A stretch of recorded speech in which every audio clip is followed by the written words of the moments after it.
ওই ডাকছি।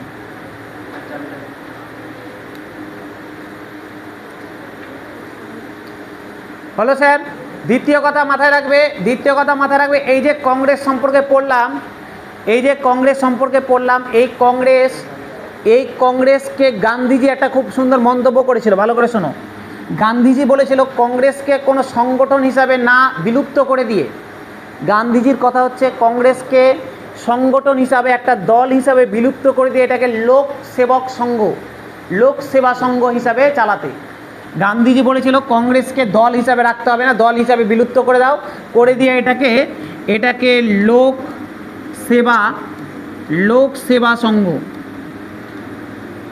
সেবা সংঘ হিসাবে প্রতিষ্ঠাতা করো। এটা গান্ধীজির কথা ছিল, ঠিক আছে? একবার পরীক্ষায় দিয়েছে, কে কংগ্রেসে জাতীয় দলকে বিলুপ্ত করে লোক সেবা সংঘ গঠন করার মানে প্রস্তাব রেখেছিলেন, সেটা হচ্ছে গান্ধীজি, মহাত্মা গান্ধী। মাথায় রাখবে। আচ্ছা, আমরা মেন যে জায়গাতে আজকে ঢুকবো সেটা হচ্ছে আইএনএম, ইন্ডিয়ান ন্যাশনাল মুভমেন্ট। তার ঢোকার আগে দেখো ম্যাটেরিয়ালে স্যার আরও কিছু সংস্থা ওই সময় তৈরি হয়েছিল, যাদের স্যার শুধু কত সালে তৈরি হয়েছে, কে প্রতিষ্ঠা করেছে, এইটুকুটা তোমাকে জানতে হবে, ঠিক আছে? তারপরে আমরা আইএনএমে ঢুকে যাব। দেখো লেখা আছে না? লেখা আছে তো? দেখো ম্যাটেরিয়ালে স্যার দেওয়া আছে। আমাদের যেমন কংগ্রেস প্রতিষ্ঠাতা হলো এই সময়, ঠিক কংগ্রেসের মতো আরও ছোট ছোট অনেক সংস্থা প্রতিষ্ঠা হয়েছিল। একমাত্র কংগ্রেস সবথেকে বড় সংস্থা, ঠিক আছে, কিন্তু ওর পাশাপাশি আরও কিছু ছোট ছোট সংস্থা বিভিন্ন জায়গায় তৈরি হয়েছিল। এইরকমই কিছু সংস্থার নাম, কয়েকটা সংস্থার নাম ওখানে দেওয়া আছে। এক নম্বর দেখো ল্যান্ড হোল্ডার সোসাইটি দেওয়া আছে, ল্যান্ড হোল্ডার সোসাইটি। সাথে সাথে স্যার বলবে স্যার ল্যান্ড হোল্ডার সোসাইটি, নালে আর মুখস্থ থাকবে না। সোসাইটি, ল্যান্ড হোল্ডার সোসাইটি কত সাল? 1838 সাল। 1838 সাল। স্যার কে প্রতিষ্ঠা করেছিল? কে?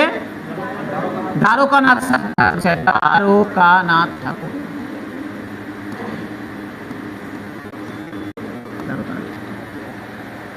তাহলে 1838 সাল ল্যান্ড হোল্ডার সোসাইটি, দ্বারকানাথ ঠাকুর। সেকেন্ড স্যার 1839 সাল। 1839 সাল ব্রিটিশ ইন্ডিয়া সোসাইটি। 1839 সালে British India society sir, British India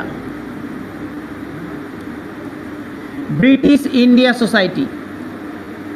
1839 সাল ব্রিটিশ ইন্ডিয়া সোসাইটি কে প্রতিষ্ঠা করেছিলেন স্যার? উইলিয়াম অ্যাডাম প্রতিষ্ঠা করেছিলেন। William Adam. এটা কোথায় করেছিল? লন্ডনে করেছিল, মাথায় রাখবে।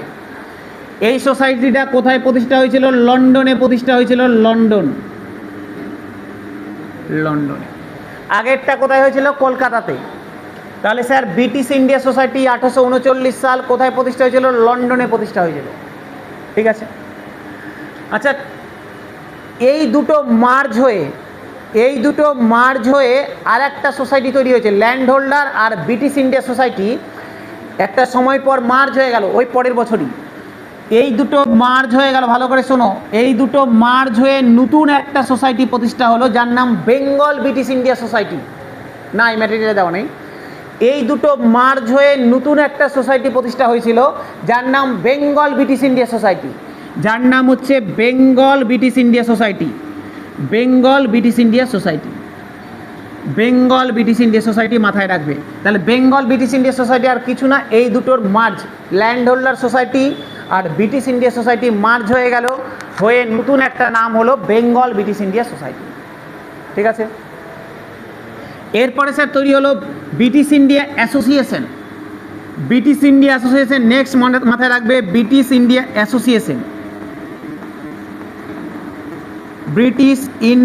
অ্যাসোসিয়েশন।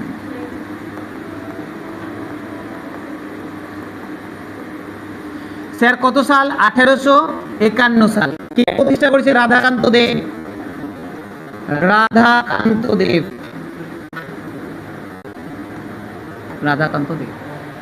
1851 সাল রাধাকান্ত দেব।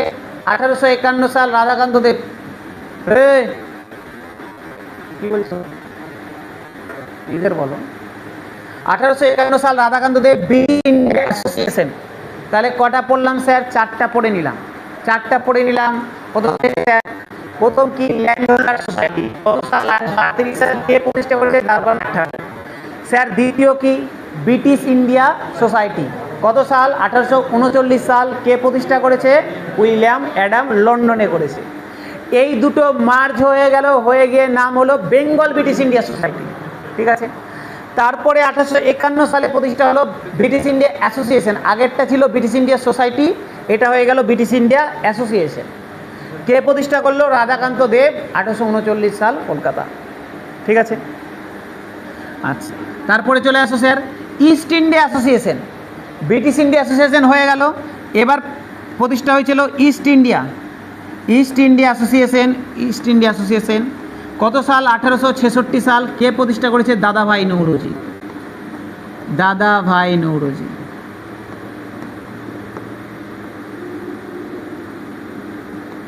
দাদাভাই নৌরোজি, 1866 সাল, ইস্ট ইন্ডিয়া অ্যাসোসিয়েশন। বোঝা গেল? বুঝতে পারলে? ইস্ট ইন্ডিয়া অ্যাসোসিয়েশন তাহলে কে প্রতিষ্ঠা করেছে? দাদাভাই নৌরোজি প্রতিষ্ঠা করেছে। কত সাল স্যার? কত সাল? 1866 সাল, দাদাভাই নৌরোজি। কোথায় স্যার? লন্ডনে। খুব ইম্পর্টেন্ট স্যার, খুব ইম্পর্টেন্ট, এটা খুব ইম্পর্টেন্ট, মাথায় রাখবে। ঠিক আছে, খুব ইম্পর্টেন্ট, একদম স্টার দিয়ে রাখো। ইস্ট ইন্ডিয়া অ্যাসোসিয়েশন স্টার দিয়ে রাখো স্যার। কে প্রতিষ্ঠা করেছে? দাদাভাই নৌরোজি স্যার। কত সাল? 1866 সাল। কোথায়? লন্ডনে। কলকাতা করে দিয়ে না আবার, দাদাভাই নৌরোজি স্যার কলকাতা, লন্ডনে। ঠিক আছে, হয়ে গেল স্যার। চলে আসি নেক্সট। এরপরে কি আছে দেখো তো? ইন্ডিয়ান সোসাইটি, 1872 সাল। পুনা সার্বজনিক সভা। আচ্ছা, পুনা সার্বজনিক সভা 1870 সাল।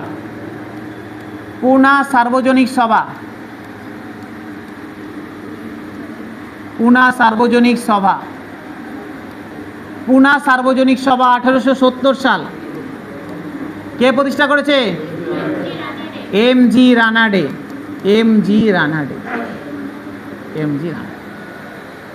এদেশের প্রত্যেকের সম্পর্কে ডিটেলস আলোচনা আছে, পরে করব। এখন করতে গেলে স্যার এই টপিকের মধ্যে থেকে যাব, যেটা করানোর উদ্দেশ্যটা আর করানো হবে না।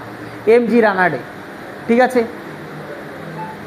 তাহলে কি স্যার? পুনা সার্বজনিক সভা 1870 সাল, এম.জি. রানাডে প্রতিষ্ঠা করলো। কোথায়? দেখে বুঝতে পারছো, পুনাতে, মহারাষ্ট্রে।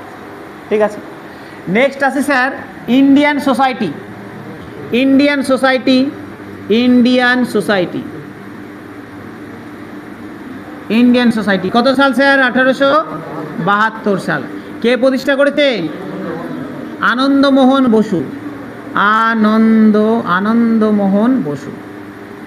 আনন্দমোহন বসু। আনন্দমোহন বসু। প্রথম থেকে একবার রিভিশন করো, বলবে মুখে মুখে উচ্চারণ করো। ঠিক আছে, ফেভিকুইক লাগিয়ে বসে থাকো না। স্যার 1838 সাল ল্যান্ড হোল্ডার সোসাইটি। কে প্রতিষ্ঠা করেছিলেন? দ্বারকানাথ ঠাকুর। কোথায়? কলকাতাতে। দ্বিতীয় স্যার ব্রিটিশ ইন্ডিয়া সোসাইটি। কত সাল? 1839 সাল। কে প্রতিষ্ঠা করেছে? William Adam. কোথায়? লন্ডনে। তৃতীয় স্যার এই দুটো মার্জ হয়ে নাম হয়ে গেল বেঙ্গল ব্রিটিশ ইন্ডিয়া সোসাইটি। তারপরে প্রতিষ্ঠা হলো কি? তারপরে প্রতিষ্ঠা হলো ব্রিটিশ ইন্ডিয়া অ্যাসোসিয়েশন, 1851 সাল, রাধাকান্ত দেব। ঠিক আছে, তারপরে প্রতিষ্ঠা হলো স্যার ইস্ট ইন্ডিয়া অ্যাসোসিয়েশন, 1866 সাল, দাদাভাই নৌরোজি। কোথায়? লন্ডনে। তারপরে প্রতিষ্ঠা হলো পুনা সার্বজনিক সভা, 1870 সাল, আনন্দমোহন বসু। Sorry M G. রানাডে। তারপর প্রতিষ্ঠাতা হলো ইন্ডিয়ান সোসাইটি, 1872 সাল, সে আনন্দমোহন বসু প্রতিষ্ঠা হয়ে গেল। এবার ইন্ডিয়ান অ্যাসোসিয়েশন, ইন্ডিয়ান সোসাইটি হয়ে গেল ইন্ডিয়ান অ্যাসোসিয়েশন, 1876 সাল, 1876। এটা তো স্যার আনন্দমোহন বসু ছিল, তার সাথে স্যার সুরেন্দ্রনাথ ব্যানার্জি।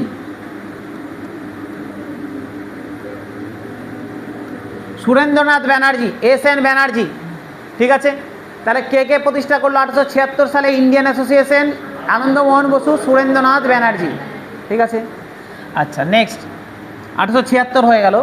তারপরে চলে আসি স্যার, তারপরে কি আছে? মাদ্রাস মহাজন সভা। মাদ্রাস মহাজন সভা,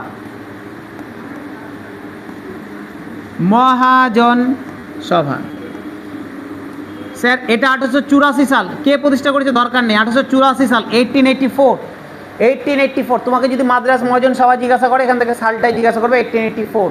ঠিক আছে, কোথায়? বুঝতেই পারছো, মাদ্রাসেই হবে। ঠিক আছে, লাস্ট আর একটা পড়বো স্যার কি sir? Bombay Presidency, Bombay Presidency, Bombay Presidency.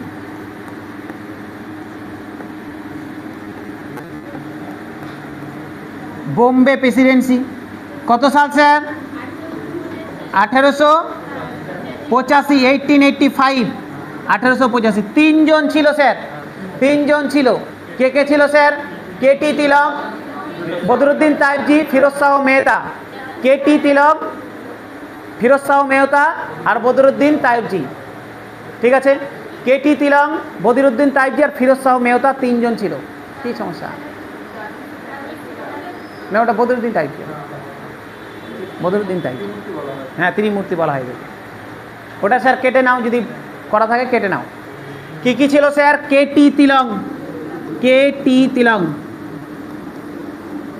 K T তিলক, বদরুদ্দিন তায়েবজি, বদরুদ্দিন তায়েবজি আর ফিরোজ শাহ মেহতা, ফিরোজ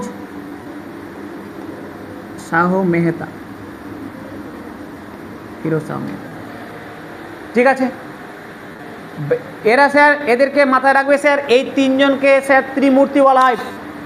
তোমার হচ্ছে বোম্বে ত্রিমূর্তি, বোম্বে ত্রিমূর্তি, বোম্বে ত্রিমূর্তি বলা হয় এই তিনজনকে। কাকে কাকে স্যার? এক কেটি তিলক, বদরুদ্দিন তায়েবজি আর ফিরোজ শাহ মেহতাকে একসাথে ত্রিমূর্তি বলা হয় বোম্বে।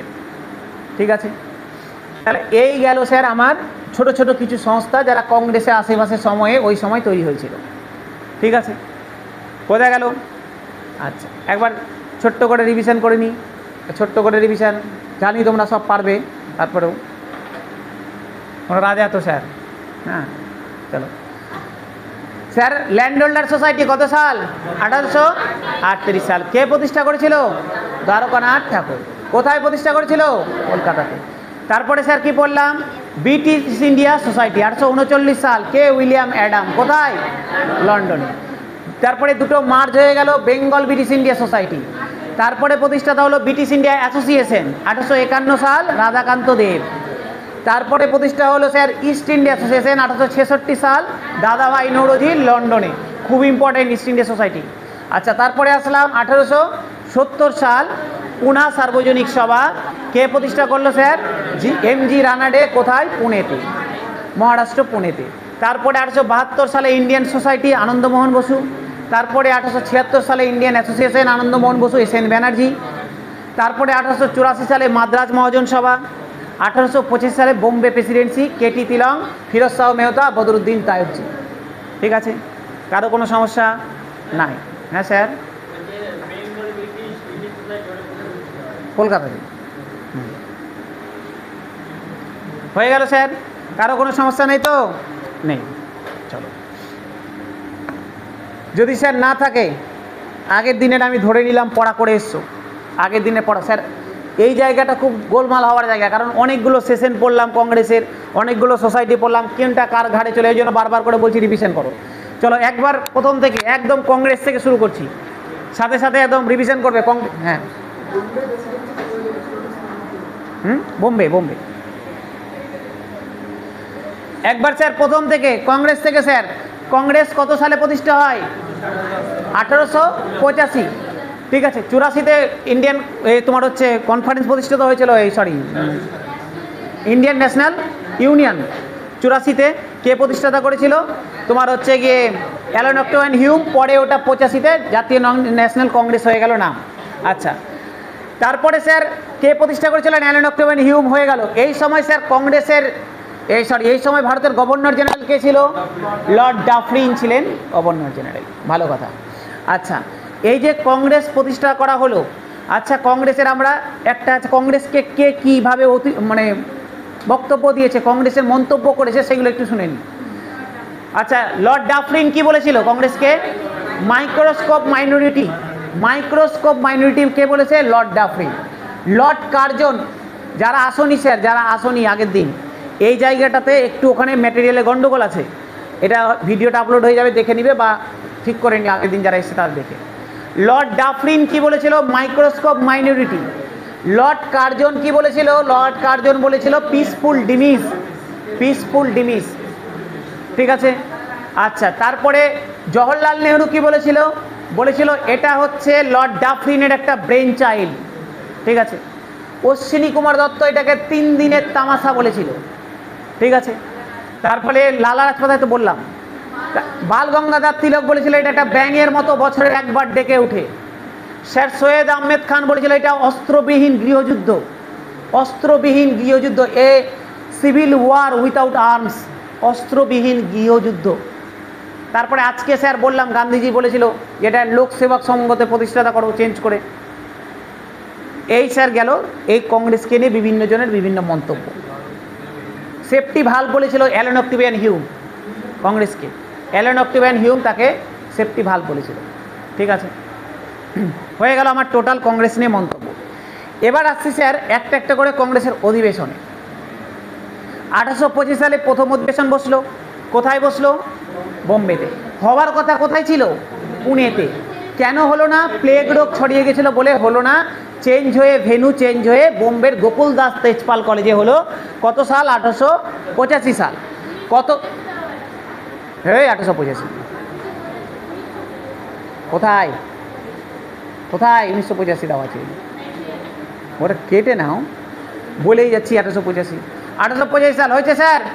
তাহলে প্রথম অধিবেশন কতজন প্রেজেন্ট ছিল? 72 জন প্রেজেন্ট ছিল প্রথম অধিবেশনে। আচ্ছা, দ্বিতীয় অধিবেশন কোথায় হলো স্যার? কলকাতাতে দাদাভাই নৌরোজি দ্বিতীয় অধিবেশনে বসলো। তোমাকে যদি প্রশ্ন দেয় দাদাভাই নৌরোজি প্রথম কোন অধিবেশনে বসেছিল? দ্বিতীয় অধিবেশন। কত সাল? 1886 সাল। ঠিক আছে, হয়ে গেল। স্যার তৃতীয় অধিবেশন কোথায় বসলো? মাদ্রাসে। এখানে প্রথম মুসলিম প্রেসিডেন্ট হলো, প্রথম মুসলিম প্রেসিডেন্ট হলো মাদ্রাসে স্যার বসেছিল। প্রথম মুসলিম প্রেসিডেন্ট হলো কত সাল? 1887 সাল। 1888 সালে কি হলো? কোথায় বসলো? এলাহাবাদে বসলো। প্রথম ব্রিটিশ সভাপতি হলো জর্জ ইউল। ঠিক আছে। 1905 সাল, 1896 সাল, 1896 সালে কলকাতায় হলো। রহিমতুল্লাহ সাইনি হয়েছিল সভাপতি। এই সময় বন্দে মাতরম গাওয়া হয় প্রথম। আচ্ছা, আর একটা কোশ্চেন স্যার এখান থেকে মাথায় রাখবে, যদি বলে কংগ্রেসের দ্বিতীয় মুসলিম সভাপতির নাম কি? রহিমতুল্লাহ সাইনি। প্রথম তো জানি বদরুদ্দিন তাইবজি, আর দ্বিতীয় হচ্ছে রহিমতুল্লাহ সাইনি। ঠিক আছে, মাথায় রাখবে, মাথায় রাখবে, হ্যাঁ মাথায় রাখবে।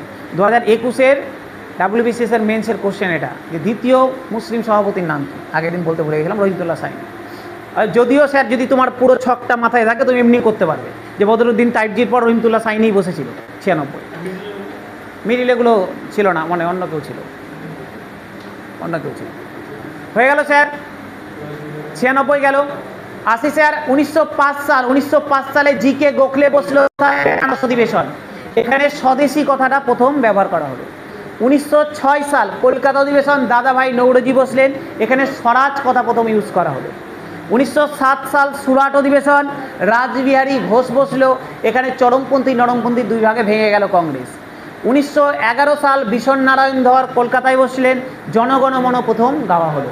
1916 সাল লখনৌ অধিবেশন, অম্বিকাচরণ মজুমদার আবার চরমপন্থী নরমপন্থী মার্চ হয়ে গেল। 1917 সাল অ্যানি বেসান্ত প্রথম মহিলা সভাপতি কলকাতায় সেশন হয়েছিল। 1920 সালে দুটো সেশন হয়েছিল, একটা নাগপুরে একটা কলকাতায়। এই কলকাতার যে সেশনটা সেখানেই প্রথম অসহযোগী আন্দোলন গ্রহণ করা হয়। হয়ে গেল। 1924 সাল 22-এও হয়েছিল, যদি মনে রাখতে চাও দরকার নেই। C.R. দাস বসেছিল গয়া অধিবেশন। এখানে স্বরাজ দল গঠন করা হয় 1922 সালে। 1924 সাল বেলগাঁও অধিবেশন, বেলগাঁও অধিবেশন মহাত্মা গান্ধী এ প্রথম এবং শেষবারের মতো গান্ধীজি প্রেসিডেন্ট হয়েছিল কংগ্রেসে। 1925 সাল কানপুর অধিবেশন, সরোজিনী নাইডু প্রথম মহিলা ভারতীয় মহিলা সভাপতি, প্রথম ভারতীয় মহিলা সভাপতি। এই সরোজিনী নাইডুকে কি বললাম? প্রথম মহিলা স্বাধীনতা সংগ্রামী, যিনি রাজ্যপাল হয়েছিলেন উত্তরপ্রদেশে। মাথায় রাখবে। আচ্ছা, 1925 হয়ে গেল। 1929 সাল লাহোর অধিবেশন, লাহোর অধিবেশন জওহরলাল নেহরু কোথা কী হয়েছিল? পূর্ণ স্বরাজ দাবি তোলা হয় এখানে প্রথম। 1931 সাল করাচি অধিবেশন, সর্দার বল্লভভাই প্যাটেল। এখানে কি করা হয়েছিল স্যার? এখানে মৌলিক অধিকার গ্রহণ করা হয়েছিল, ন্যাশনাল ইকোনমিক পলিসি গ্রহণ করা হয়। 1938 সাল হরিপুরা অধিবেশন, নেতাজি সুভাষচন্দ্র বসু। এখানে ন্যাশনাল প্ল্যানিং কমিটি গঠন করা হয়। 1939 সাল ত্রিপুরী অধিবেশন, এখানে স্যার নেতাজি সুভাষচন্দ্র বসু কটক বি সীতারামাইয়াকে পরাজিত করলো এবং ফরওয়ার্ড ব্লক গঠন করলো, কংগ্রেস ছেড়ে দিল। 1947 সাল জেবি কৃপালিনী ছিলেন তোমার হচ্ছে ভারতের স্বাধীনতার সময় সভাপতি। যদি বলা হয় প্রথম সবথেকে ইয়াংগেস্ট সভাপতির নাম কি? মৌলানা আবুল কালাম আজাদ, 35 বছর বয়সে সভাপতি হয়ে গেছিল মৌলানা আবুল কালাম আজাদ। সব থেকে বেশি দিন কে সভাপতি ছিল? মৌলানা আবুল কালাম আজাদ। বেশি বার কে হয়েছিল? জওহরলাল নেহরু। দাদা মোটা দুজনই সেম হয়েছিল 4 বার করে। হ্যাঁ স্যার শোনো, ভালো করে শোনো, যদি বলে সব থেকে বেশি দিন কে ছিল, বেশি দিন মৌলানা আবুল কালাম আজাদ, বেশি বার হয়েছিল জওহরলাল নেহরু। আর স্যার দাদাভাই নৌরোজিও হয়েছিল, কিন্তু বেশিরভাগই জওহরলাল নেহরু অপশন থাকে। জওহরলাল নেহরু একবার করে অনেকেই হয়েছে। কেন গান্ধীজি? গান্ধীজি একবার হয়েছে, এরকম প্রচুর লোকজন এসে একবার হয়েছে। দেখো তুমি একটা ভালো এরা প্রবীর, তোমাকে যদি বলে গোটা পৃথিবীতে কার সব থেকে বেশি ছাওয়াল পাওয়াল আছে, বেশিটা বের করে দেবে। কেউ হয়তো 200টা পায়দা করেছে, যদি বলে কম কার আছে, তো 0 তো অনেকেরই আছে। বলে কম তো হয়েছে, কি যেন বলছিলাম ভুলে গেলাম, সব থেকে ইয়াংগেস্ট সভাপতি এগুলো হয়ে গেল। আচ্ছা তারপরে বলেছিলাম শোনো তো, বলেছিলাম যে প্রথম মহিলা, ভালো করে শোনো, প্রথম মহিলা যে কংগ্রেসে প্রেজেন্ট ছিল কাদম্বরী গাঙ্গুলি। যদি বলে প্রথম মহিলা সভাপতির নাম কি, তাহলে হবে অ্যানি বেসান্ত। আর যদি বলে প্রথম মহিলা যে কংগ্রেসে প্রেজেন্ট ছিল, সভাপতি হয়নি, এমনি প্রেজেন্ট ছিল, কাদম্বরী গাঙ্গুলি। ঠিক আছে, আচ্ছা এই গেল মোটামুটি অধিবেশনগুলো। হ্যাঁ প্রথম ডক্টরেট, হ্যাঁ ডক্টরেট। আচ্ছা তারপরে আসলাম স্যার, আজকে যেগুলো আমরা সোসাইটিগুলো পড়লাম, কি পড়লাম স্যার? ল্যান্ড হোল্ডার সোসাইটি পড়লাম। 1838 সাল দ্বারকানাথ ঠাকুর কলকাতায় প্রতিষ্ঠা করেছিলেন। 1839 সাল British India society William Adam লন্ডনে প্রতিষ্ঠা করেছে। এই দুটো মার্জ হয়ে নাম হয়ে গেল বেঙ্গল ব্রিটিশ ইন্ডিয়া সোসাইটি। 1851 সালে ব্রিটিশ ইন্ডিয়া অ্যাসোসিয়েশন প্রতিষ্ঠাতা হলো রাধাকান্ত দেব প্রতিষ্ঠাতা করেছিল। 1866 সালে ইস্ট ইন্ডিয়া অ্যাসোসিয়েশন প্রতিষ্ঠাতা হলো দাদাভাই নৌরোজি প্রতিষ্ঠাতা করেছিল লন্ডনে। 1870 সাল পুনা সার্বজনিক সভা এমজি রানাডে পুনা মহারাষ্ট্রতে প্রতিষ্ঠা করেছিলেন। 1872 সাল ইন্ডিয়ান সোসাইটি আনন্দমোহন বসু প্রতিষ্ঠা করেছেন। 1876 সাল ইন্ডিয়ান অ্যাসোসিয়েশন আনন্দমোহন বসু এবং সুরেন্দ্রনাথ ব্যানার্জি প্রতিষ্ঠা করেছে। 1884 সাল মাদ্রাস মহাজন সভা। 1885 সাল বোম্বে প্রেসিডেন্সি, বোম্বেতে 3 জন ত্রিমূর্তি প্রতিষ্ঠা করলো, কেটি তিলং, বদরুদ্দিন তায়ুবজি আর হচ্ছে ফিরোজ শাহ মেহতা। এই তো ছোট্ট জিনিস পড়লাম। ঠিক আছে, আমরা তাহলে আমাদের আইএনএমের আগে পর্যন্ত এই টাকাও আমরা শুরু করেছিলাম, ইতিহাসের যাত্রা শুরু করেছিলাম মারাঠা থেকে। আইএনএমের আগে পর্যন্ত যদি আমি আধুনিক ভারতের ইতিহাসকে দুটো ভাগে ভাঙি, একটা হচ্ছে প্রি আইএনএম, যেটা আমাদের কমপ্লিট হয়ে গেল। আমরা আধুনিক যুগের ইতিহাসের দ্বিতীয় পার্টে ঢুকছি, আইএনএম, ইন্ডিয়ান ন্যাশনাল মুভমেন্ট। মানে আমরা আধুনিক ভারতের ইতিহাস অর্ধেকটা পড়ে নিলাম, আর অর্ধেকটা বেশি পড়ে নিয়েছি, আর অর্ধেকটার মতো আছে। আধুনিক ভারতের ইতিহাসের দুটো পার্ট, তার মধ্যে একটা পার্ট কমপ্লিট হলো, আর একটা পার্টে এবার ঢুকছি। বোঝা গেল স্যার? হ্যাঁ স্যার, এটা তো কমপ্লিট আছে, কিন্তু এইটার সাথে সাথে এবার আমরা যে ইনফরমেশনগুলো অ্যাড করতে থাকবো, ওগুলোকে অ্যাড করতে থাকবে। হয়ে গেল স্যার? হয়ে গেল। এবার শুরু করছি sir Indian national movement, INM. দেখো কি মজার জিনিস, গল্পের স্যার শেষ নাই। দেখো একের পর এক সুন্দর সুন্দর গল্প, ভারতবর্ষের ইতিহাস জানছো, এর থেকে মজার জিনিস কী হবে?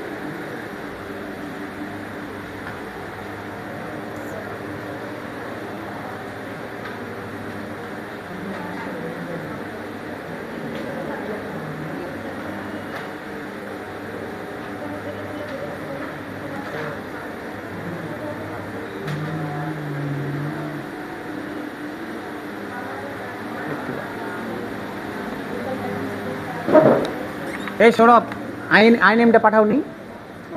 পাঠাতে বললাম যে আইএনএমটা।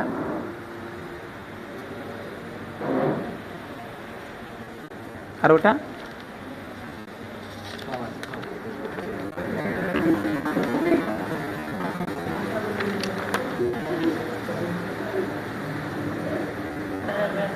আসছি, আইএনএমে আসছি, চালাও। দেখো ইন্ডিয়ান ন্যাশনাল মুভমেন্ট আমরা আধুনিক ভারতের ইতিহাসের সেকেন্ড পার্ট শুরু করছি।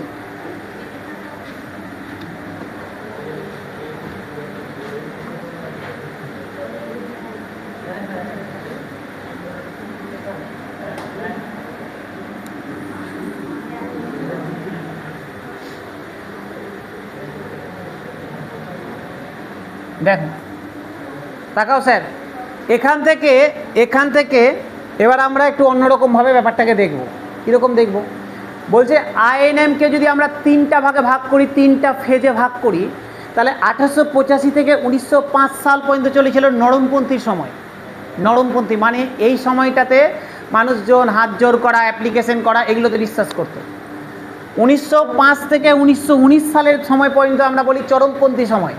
চরমপন্থী মানে 5-এ, তাহলে তাকাও, তার মানে স্যার 5-এ এমন কিছু ঘটনা ঘটেছে যার জন্য এখানে ডিভিশন হয়ে চরমপন্থী হয়ে গেছে। 1885 থেকে 1905 সাল পর্যন্ত নরমপন্থী সময়, 5 থেকে 19 চরমপন্থীর সময়, তার মানে 5-এ একটা ল্যান্ডমার্ক কিছু ঘটনা ঘটেছে। আমরা জানি বঙ্গভঙ্গ হয়েছিল 5-এ, ওটা পড়বো আজকে, বঙ্গভঙ্গ কী জিনিস, ঠিক আছে। আচ্ছা, 1919-এর পর থেকে বলা হয় গান্ধী যুগ, গান্ধী এরা। তার মানে এখন পর্যন্ত দেখো, আমরা এখন পর্যন্ত যত ইতিহাস পড়ে আসলাম, গান্ধীজির কিন্তু ইতিহাস এখনও পড়িনি। এখন পর্যন্ত ভারতবর্ষের মাটিতে গান্ধীজির আবির্ভাব হয়নি। গান্ধীজি এখন কোথায় আছে বলো তো? আমরা যে সময় পড়ছি, যে সময়কার কথা পড়ছি, গান্ধীজি এখন সাউথ আফ্রিকাতে আছে। গান্ধীজি এখন সাউথ আফ্রিকাতে, ওখানে এখন গান্ধীজি লড়াই করছে। গান্ধীজিকে সাউথ আফ্রিকা থেকে টেনে নিয়ে আসবো ভারতবর্ষে, ঠিক আছে। টেনে নিয়ে আসবো, এরকম করে বলে না স্যার, খারাপভাবে গান্ধীজিকে বলছেন, এমনি বলছি। গান্ধীজিকে ভারতবর্ষে নিয়ে আসবো, নিয়ে এসে কত সালে এসেছিল? 1915 সাল 9 ফেব্রুয়ারি। 1915 সালে 9 ফেব্রুয়ারি গান্ধীজি ভারতবর্ষে আসলো। তারপর থেকে আস্তে আস্তে জিনিসটা গান্ধীজির দিকে ঝুঁকে পড়লো। তারপর থেকে গান্ধীজির আন্দোলন শুরু হবে। আমরা এখন যেগুলো পড়ছি, একটাও গান্ধীজির আন্দোলন পড়িনি, ঠিক আছে। তাহলে ধীরে ধীরে এবার তাহলে আমরা এই পোর্শনটা পড়বো, এটা পড়বো, আস্তে আস্তে আস্তে আস্তে আমরা গান্ধী যুগের দিকে এগাবো। এবার আসি,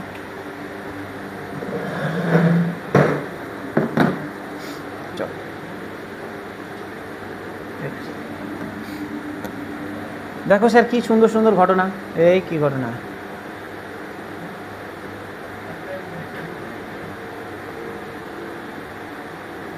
চরমপন্থী নেতা, এই চরমপন্থী নেতা। দেখো বলছে স্যার, তোমাকে প্রথম প্রশ্ন এখান থেকে আমি দুটো জিনিস তো স্যার মাথার মধ্যে ঘুরছে স্যার, নরমপন্থী চরমপন্থী, নরমপন্থী চরমপন্থী। আগের দিনও বোঝানো হয়ে গেছে কারা নরমপন্থী, যারা ব্রিটিশদের কাছে হাত জোর করে প্রার্থনা করাতে পছন্দ করতো, যারা অ্যাপ্লিকেশনের মাধ্যমে বিভিন্ন দাবি দাওয়া আদায় করার চেষ্টা করতো, তারা নরমপন্থী। এদের মধ্যে থেকে কিছুজন ছিল যারা বলছে যে না, ওইভাবে শুধু কাজ হবে না, ওদের বিরোধিতা করতে হবে, ব্রিটিশ পার্লামেন্টে ঢুকে ব্রিটিশদের বিরোধিতা করব। এরা হচ্ছে চরমপন্থী, যারা একটু উগ্র মেজাজি ছিল। তো আমাকে এবার পরীক্ষায় কোশ্চেন দেবে এরকম, নিচের কে চরমপন্থী লিডার, নিচের কে, 4টা অপশন দেওয়া আছে, এদের মধ্যে কে নরমপন্থী লিডার, এরকম অপশন থাকবে, ঠিক আছে। তো গল্প হচ্ছে স্যার, এবার আমাকে তাহলে কি এত ভারতবর্ষের এত স্বাধীনতা সংগ্রামী আছে, সবাইকে কি আমাকে ধরে ধরে মুখস্থ করতে হবে কোনটা চরমপন্থী কোনটা নরমপন্থী? মোটেও সম্ভব না। তাহলে কি করব আমরা? 4 জন লিডারের নাম রেখেছি, 4 জন লিডারের নাম রেখেছি স্যার। তুমি এই 4টা নাম মুখস্থ করে রাখবে, এরা 4 জন চরমপন্থী। এবার স্যার এরা 4 জন বাদ দিয়ে কি আর চরমপন্থী লিডার ছিল না? প্রচুর ছিল। কিন্তু পরীক্ষাতে এতদিন পর্যন্ত যেটা দেখা গেছে, পরীক্ষাতে এই 4 জনের নামের মধ্যে হেরফের করেছে বারবার। তো আমাকে অত নাম তো মুখস্থ রাখা সম্ভব নয়। আমি 4টা নাম বললাম, লাল বাল পাল, লালা রাজপত রায়, বাল গঙ্গাধর তিলক আর বিপিনচন্দ্র পাল, হয়ে গেল। আর হচ্ছে অরবিন্দ ঘোষ। এই 4টা নাম মনে রাখবে, এরা হচ্ছে চরমপন্থী। আর স্যার এগুলো বাদ দিয়ে যদি অন্য কিছু দেয়, ভেবে নিবে এগুলো নরমপন্থীর কথা বলেছে। এবার কিছু কিছু নাম আমরা ইতিহাস পড়তে পড়তে তোমার এমনি বুঝতে পারবে যে এরা চরমপন্থী। যেমন যদি তোমাকে বলে ভগৎ সিং মোটাও নরমপন্থী না। তুমি যখন ভগৎ সিংয়ের ইতিহাস পড়াবো তোমাকে, তুমি বুঝতেই পারবে চরমপন্থী। নেতাজি সুভাষচন্দ্র, তুমি নাম শুনে বুঝতে পারবে যে এরা চরমপন্থী লিডার, ঠিক আছে। তো ওদের নাম পরীক্ষায় দেয় না অপশানে, পরীক্ষায় স্যার এই মোটামুটি এই 4 জনের নাম ইম্পর্টেন্ট, 4টা নাম মুখস্থ রাখবে, ঠিক আছে। বোঝা গেল? গেল প্রবীর? গেল।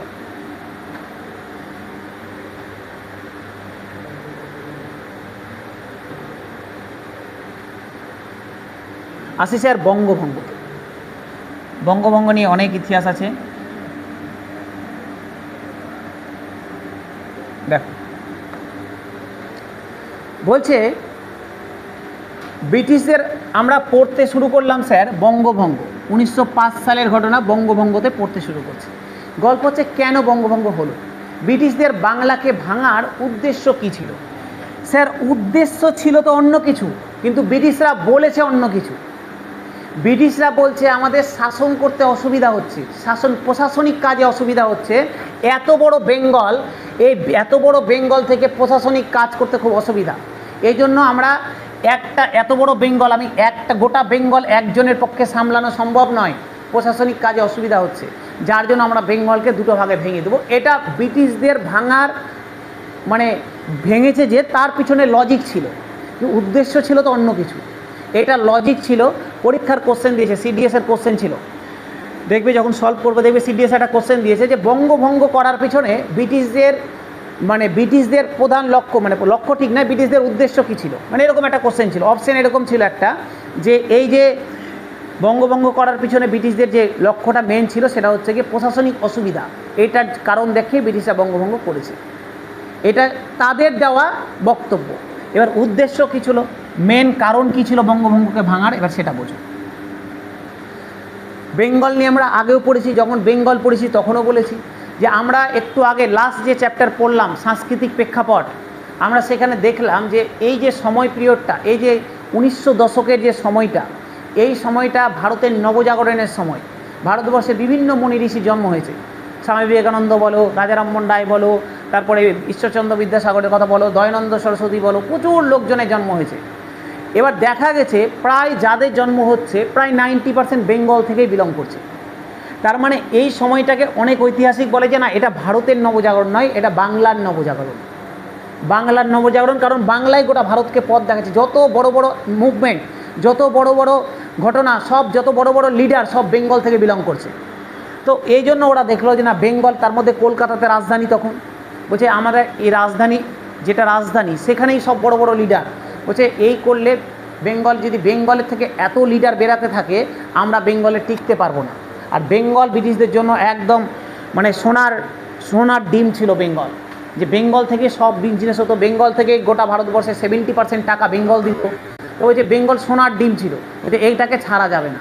আর বেঙ্গল হবেও না কেন সোনার ডিম, ভাবো তো, একটা দেশ হওয়ার জন্য, একটা কান্ট্রি হওয়ার জন্য যা যা দরকার বেঙ্গলের কাছে সব আছে, পাহাড় আছে, সমুদ্র আছে, বন্দর যেটা সমুদ্র আছে, পাহাড় আছে, চলে যাও নর্থে পাহাড় আছে, বেঙ্গলের কাছে মিনারেলস আছে, ঠিক আছে, সব কিছু বেঙ্গলের কাছে, নদী আছে, এত বড় বড় নদী, গঙ্গা বয়ে গেছে, বড় বড় নদী আছে, বন্দর আছে, সমুদ্র আছে, পাহাড় আছে, সমস্ত দিক থেকে বেঙ্গল পরিপূর্ণ একটা পার্সোনাল দেশ হওয়ার জন্য।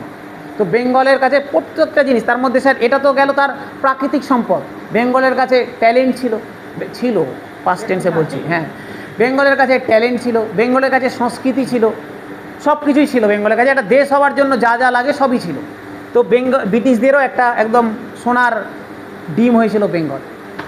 বলো তাহলে এটাকে ভাঙতে হবে, যদি ভাঙতে হয় বেঙ্গলকে কী করলো শোনো ভালো করে, ধর্মের ভিত্তিতে ভাঙলো। ধর্মের ভিত্তিতে ভাঙলো, কেন ধর্মের ভিত্তিতে ভাঙলো? ব্রিটিশরা যাতা বুদ্ধিমান নয়, ওরা জানে যে কোন সাইডটাতে হিন্দু পপুলেশন বেশি, কোন দিকটাতে মুসলিম পপুলেশন বেশি। সুন্দর করে ডিভিশন করলো, ভালো করে দেখো, সুন্দর করে ডিভিশন করলো, করে বলে দিল একটা সাইড, এই দিকটা আসাম আর ইস্ট বেঙ্গল, এটা হচ্ছে একটা পোর্শন, আর একটা পোর্শন হচ্ছে শুধু বেঙ্গল। দেখো আমাদের পরীক্ষায় এই যে 2023-এ বিসিএসের প্রিলিমসের কোশ্চেন চেক করবে, দিয়েছিল যে বেঙ্গলকে দুটো ভাগে যে ভাঙা হয়েছে তারপরে বেঙ্গলের নাম কি ছিল, অপশন দিয়েছে কীভাবে শোনো, দিয়েছে East Bengal, West Bengal, West Bengal আর বেঙ্গল, ইস্ট বেঙ্গল আর বেঙ্গল, এইভাবে অপশন দিয়েছে। আমরা সাধারণতভাবে পড়ে এসেছি যে বেঙ্গলকে দুটো ভাগে ভেঙে দিল, একটা ইস্ট বেঙ্গল একটা ওয়েস্ট বেঙ্গল, মোটেও তা না, কিন্তু বেঙ্গল নাম ছিল দুটো ভাগে ভেঙে দিল, একটার নাম হয়ে গেল ইস্ট বেঙ্গল অ্যান্ড আসাম, আর একটার নাম হয়ে গেল শুধু বেঙ্গল। তাহলে এই দিকে পশ্চিম দিকের যে পার্টটা তার নাম শুধু বেঙ্গল, আর পূর্ব দিকের যে পার্টটা তার নাম হলো পূর্ববঙ্গ এবং আসাম। বোঝা গেল? তাহলে 1905 সালে যে বেঙ্গলের ডিভিশনটা হলো, দুটো নতুন যে প্রদেশের সৃষ্টি হলো, একটার নাম হয়ে গেল শুধু বেঙ্গল, পশ্চিম দিকটা শুধু বেঙ্গল, আর পূর্ব দিকটার নাম হয়ে গেল ইস্ট বেঙ্গল বা আসাম। বলছে এই পোর্শনটাতে, এই দিককার পূর্ব দিকের পোর্শনটাতে ইস্টার্ন বেঙ্গল আর আসামের পোর্শনটাতে মুসলিম পপুলেশন বেশি ছিল, আর এই দিকটাতে হিন্দু পপুলেশন বেশি ছিল। এইভাবে ডিভিশনটা করলো ব্রিটিশরা, যাতে করে এরা দুজন সারা জীবন লড়তে থাকে। এবার স্যার তুমি তখনই অগ্রগতি করতে পারবে যখন তোমার মধ্যে লড়াই থাকবে না।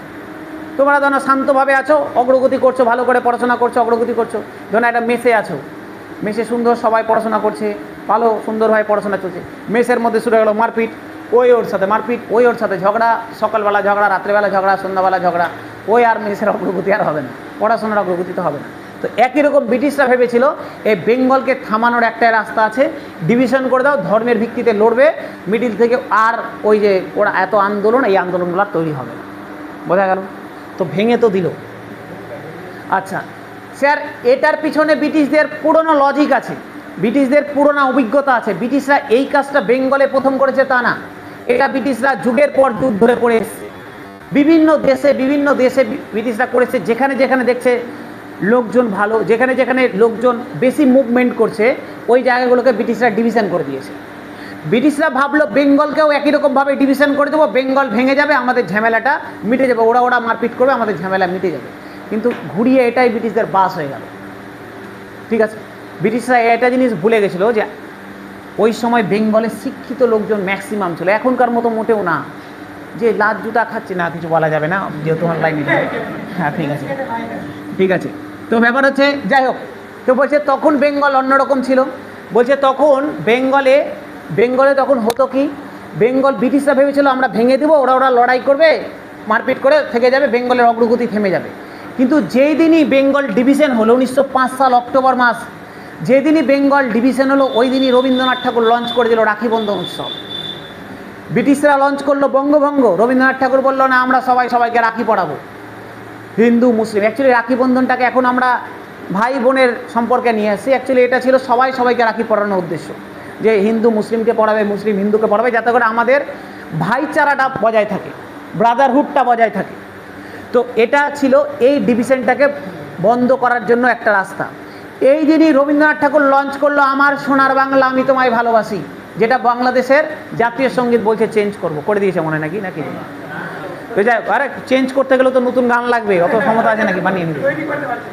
তো আমার সোনার বাংলা, যেটা বাংলাদেশের জাতীয় সঙ্গীত, এটা রবীন্দ্রনাথ ঠাকুর ওই সময় তৈরি করা। এরা বলল যে আমরা বেঙ্গল ডিভিশন করে দিয়েছি। বাংলা দুই দিককার লোকজন বলছে আমরা বঙ্গভঙ্গ বিরোধী আন্দোলন লঞ্চ করছি। ভাবো কি ব্রিটিশদের মাথা খারাপ, বেঙ্গলকে তো ডিভিশন করে দিল, ভেবেছিল যে এরা লড়াই করতে করতে থেকে যাবে। এবার দুই দিককারই লোকজন বলছে আমরা ডিভিশন মানি না, আমরা বঙ্গভঙ্গ বিরোধী আন্দোলন, স্বদেশী আন্দোলন লঞ্চ করে দিলাম। মাথা খারাপ হয়ে গেল ব্রিটিশদের। রবীন্দ্রনাথ ঠাকুর লঞ্চ করে দিল, গান লঞ্চ করছে, রাখি বন্ধন উৎসব লঞ্চ করে দিয়েছে। বিভিন্ন লোকজন, বিভিন্ন বড় বড় যারা সাহিত্যিক ছিল, তারা বিভিন্ন পত্রপত্রিকায় বঙ্গভঙ্গের বিরুদ্ধে লেখা শুরু করে দিল।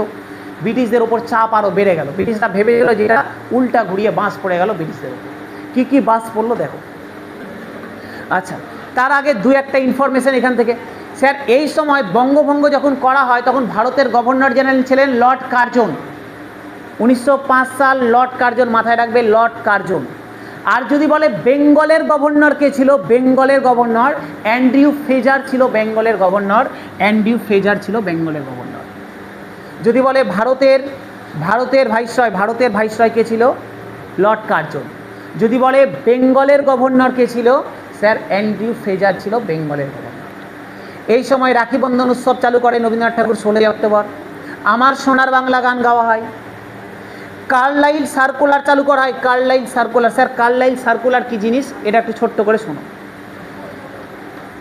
পরীক্ষায় কোশ্চেন দিবে। কার্লাইল সার্কুলার কত সাল? 1905 সাল। কি ছিল স্যার? এটা কলেজগুলোকে নিয়ন্ত্রণ করার জন্য ব্রিটিশদের একটা আইন ছিল। ব্রিটিশে একটা আইন পাস করলো কার্লাইল সার্কুলার বলে, বললো এই আইনের অনুযায়ী কোনো কলেজে সরকার বিরোধী কোনো সংগঠন করা যাবে না। কোনো কলেজে সরকার বিরোধী কোনো সংগঠন করা যাবে না। যদি করে তাহলে ওই কলেজটাকে ব্যান করে দিবে, বন্ধ করে দিবে, নিষিদ্ধ করে দিবে। কার্লাইল সার্কুলার জারি করা হলো 1905 সালে। ঠিক আছে, বোঝা গেল? এগুলো কলেজগুলোকে নিয়ন্ত্রণ করার জন্য এক আইন নিয়ে আসা হয়েছিল। 1905 সাল। তারপরে স্যার দেখো কি কি হলো, আর কোথায় গেল স্যার পত্রিকাগুলো দেখো, কে কোন পত্রিকাতে কি কি করলো। স্যার এটা একটু ম্যাটেরিয়ালে নোট ডাউন করে নাও। এই সময় বিভিন্ন লোকজন বিভিন্ন পত্রিকা লঞ্চ করেছিল, যেমন স্যার কে কে মিত্র, কৃষ্ণকুমার মিত্র, কে কে মিত্রের সঞ্জীবনী পত্রিকা। কে কে মিত্রের তোমাকে দিবে বঙ্গভঙ্গের সাথে রিলেটেড বিভিন্ন পত্রপত্রিকার নাম বলো, নিচের কোন পত্রিকাটি বঙ্গভঙ্গের সাথে রিলেটেড ছিল। কে কে মিত্রের সঞ্জীবনী পত্রিকা, এস এন ব্যানার্জির বেঙ্গলি পত্রিকা, শিশির কুমার ঘোষের অমৃতবাজার পত্রিকা, যেটার বর্তমান নাম আনন্দবাজার পত্রিকা। এখন যে আমরা আনন্দবাজার পত্রিকা ইউজ করি, তার আগে নাম ছিল অমৃতবাজার পত্রিকা, শিশির কুমার ঘোষ। বিবি উপাধ্যায়ের সন্ধ্যা পত্রিকা, অরবিন্দ ঘোষের বন্দে মাতরম পত্রিকা, আর হচ্ছে সাবিত্রী পত্রিকা, সাবিত্রী। অজিত সিংয়ের ভারত মাতা পত্রিকা, ভারত মাতা পত্রিকা, অজিত সিংয়ের ভারত মাতা পত্রিকা।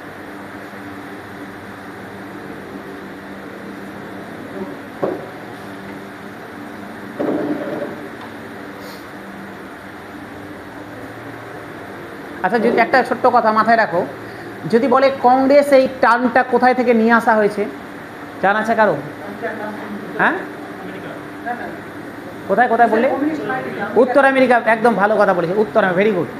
উত্তর আমেরিকা থেকে নিয়ে আসা হয়েছে, উত্তর আমেরিকার মুভমেন্ট থেকে কংগ্রেস টার্মটা নিয়ে আসে। কংগ্রেস কথার অর্থ হচ্ছে সমায়েত, জমায়েত, লোকজনের জমায়েত। উত্তর আমেরিকা থেকে নেওয়া, মাথায় রাখবে, ঠিক আছে? বোঝা গেল স্যার? পত্রিকার নামগুলো একটু নোট ডাউন করে নাও। এই করো, আর কি করবে? এখন তো মুছে দেবো, তখন ধরে বসে বসে ঘুম পারলো।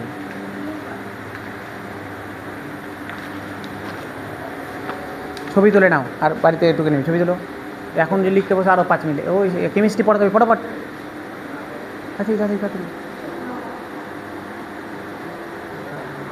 হয়ে গেছে? বঙ্গভঙ্গটা পড়িয়ে বন্ধ করে দেবো ইতিহাসটা। হয়ে গেল স্যার? কেন হয়নি স্যার? তাড়াতাড়ি স্যার।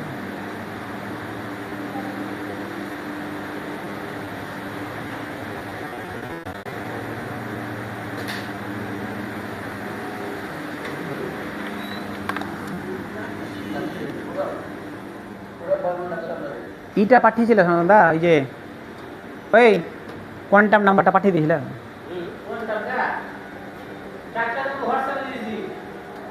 মেলে মেলে quantum number, quantum number, chemistry, chemistry, quantum number.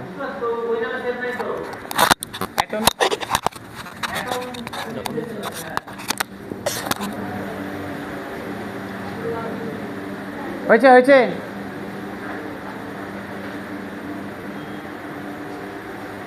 হয়েছে স্যার? হ্যাঁ, আরেকবার বলে দেবো, লিখাই তো আছে। কে কে মিত্রের সঞ্জীবনী পত্রিকা, এস এন ব্যানার্জির বেঙ্গলি পত্রিকা, শিশির কুমার ঘোষের অমৃতবাজার পত্রিকা, বিবি উপাধ্যায়ের সন্ধ্যা পত্রিকা, অরবিন্দ ঘোষের বন্দে মাতরম সাবিত্রী পত্রিকা, অজিত সিংয়ের ভারত মাতা পত্রিকা।